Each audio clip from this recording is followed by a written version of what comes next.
Hello everyone, welcome to study with Gyan Prakash. Study with Gyan प्रकाश के आज की वीडियो में शुरू करते हैं 28 जनवरी के करंट अफेयर्स। तो प्रतिदिन सुबह 5 बजे मॉर्निंग में चैनल पर करंट अफेयर्स का वीडियो अपलोड होता है। सीरीज अगर आपको पसंद आ रही है तो इसे लाइक कर दीजिएगा और अपने दोस्तों के बीच इसे शेयर कर दीजिएगा। पहला क्वेश्चन बहुत ही इंपॉर्टेंट है। क्वेश्चन ये है कि जर्मन वाच के वैश्विक जलवायु जोखिम सूचकांक 2021 में भारत की रैंक क्या है? और इसका सही आंसर होगा ऑप्शन बी, यानी कि 7वीं रैंक है 2021 में। और दोस्तों ये भी याद रखना कि 2020 में जो भारत की रैंक थी वो कितनी थी? वो थी 5वीं। ठीक है, तो दोनों जो डिफरेंस है इसको आपको याद रखना है। कभी कभी क्या हो रहा है कि जो पिछले वर्ष का जो सूचकांक है वो भी एग्जाम में पूछ लिया जाता है। तो ये जो इंडेक्स है ग्लोबल क्लाइमेट रिस्क इंडेक्स, इसे जारी करता है जर्मन वाच, बान स्थित पर्यावरण थिंक जर्मन वाच के द्वारा इसे जारी किया जाता है। और यहां पर मैं आपको दोबारा से याद दिला दूं कि 2021 में भारत 7वें स्थान पर है, 2020 में भारत की रैंक 5 थी। अब ये जो लिस्ट जारी हुई है इसमें 2021 की सूची में शीर्ष 5 कंट्रीज कौन कौन सी हैं? तो दोस्तों इसमें मोजाम्बिक है, जिम्बाब्वे है, बहामास है, जापान है और मलावी है। इसके बाद आता है अफगानिस्तान, उसके बाद आता है अपना प्यारा भारत। तो ये हो गए टॉप 5 कंट्रीज जो कि 2019 में टॉप 10 में आते हैं। उनमें से टॉप 5 को मैंने आपको बताया। अब पिछले 10 वर्षों का भी एनालिसिस किया गया है 2000 से लेकर 2019 के बीच में। तो इस दशक के जो 5 सबसे अधिक प्रभावित देश थे उसमें पहले स्थान पर प्यूर्टो रिको है, दूसरे स्थान पर है म्यांमार, तीसरे स्थान पर आता है हैती, फिर है फिलीपींस और मोजाम्बिक है 5वें स्थान पर। तो ये डेटा काफी इंपॉर्टेंट है फॉर ऑल द एग्जाम्स, आपको बिल्कुल पता होना चाहिए।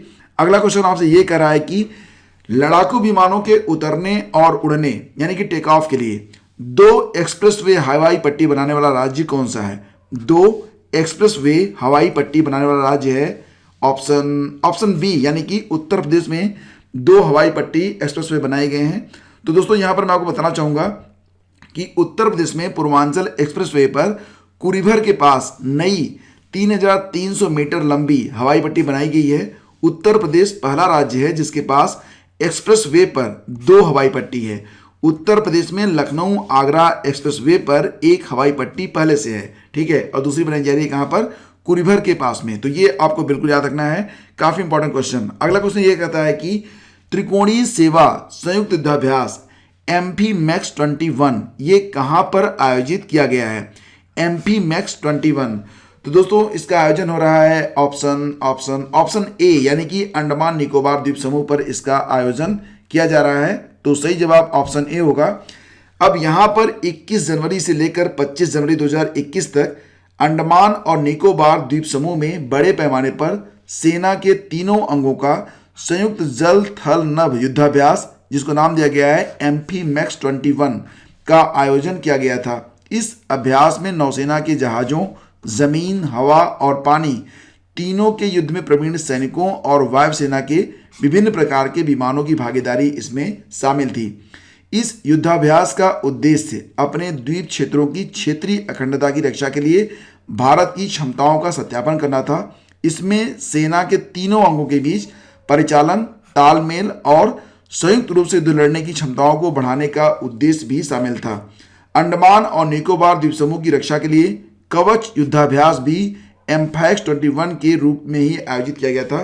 तो ये भी आपको याद रखना है, कवच नामक जो मिलिट्री एक्सरसाइज था अभी हाल ही में आयोजित किया गया था। तो ये भी आपको पता होना चाहिए। आगे बढ़ते हैं। अगला क्वेश्चन होगा कि किस अंतरिक्ष एजेंसी ने एक ही मिशन में 143 उपग्रहों को लॉन्च करके इसरो यानी कि भारत का रिकॉर्ड तोड़ दिया है? और इसका सही आंसर होगा ऑप्शन ए, स्पेस एक्स ने यह काम किया है। तो दोस्तों यहां पर मैं आपको बताना चाहूंगा कि स्पेस एक्स जो कि कंपनी है एलोन मस्क की, दुनिया के नियर अबाउट सबसे धनवान, नियर अबाउट इसलिए क्योंकि जेफ बेजोस और एलोन मस्क जो हैं वो हर हफ्ते ऊपर नीचे हो रहे हैं। तो पहले नंबर कौन है किस सप्ताह में कहना मुश्किल होता है।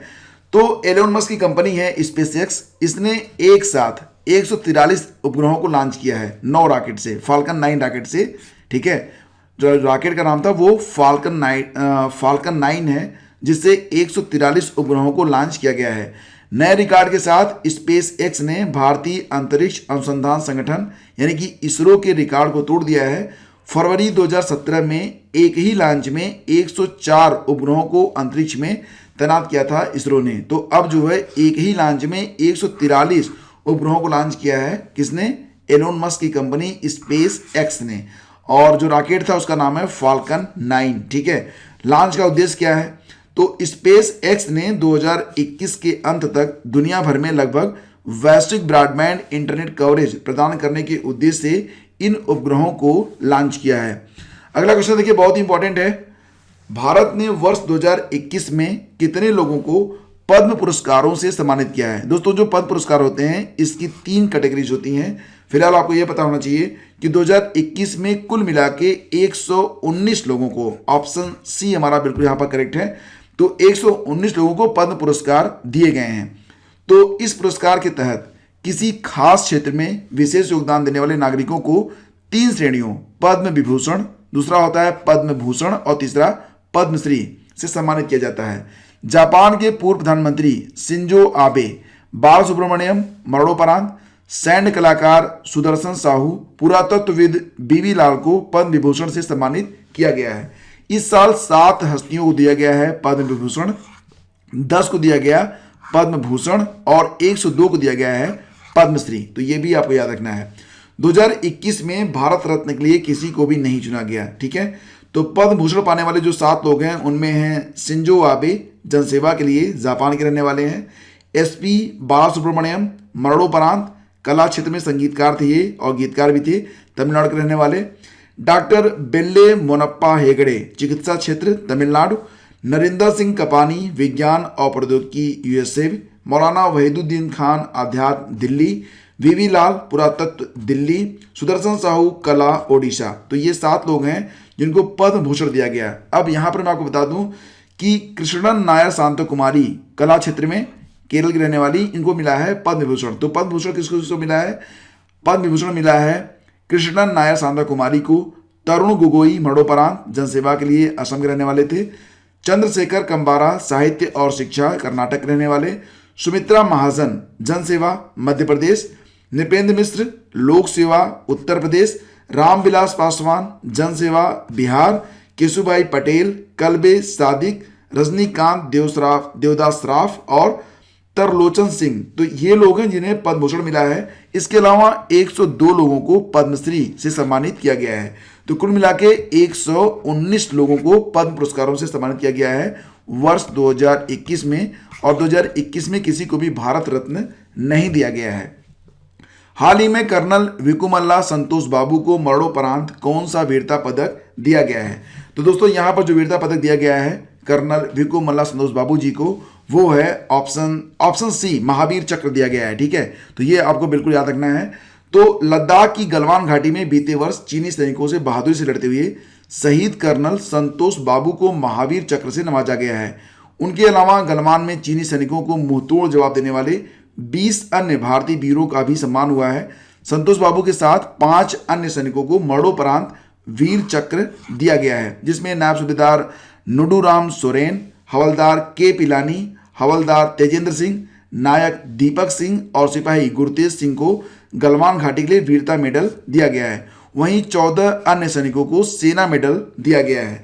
तो दोस्तों, आपको बता दें कि जो शांति के समय वीरता पुरस्कार दिए जाते हैं उसमें एक अशोक चक्र होता है, दूसरा कीर्ति चक्र होता है और तीसरा होता है शौर्य चक्र।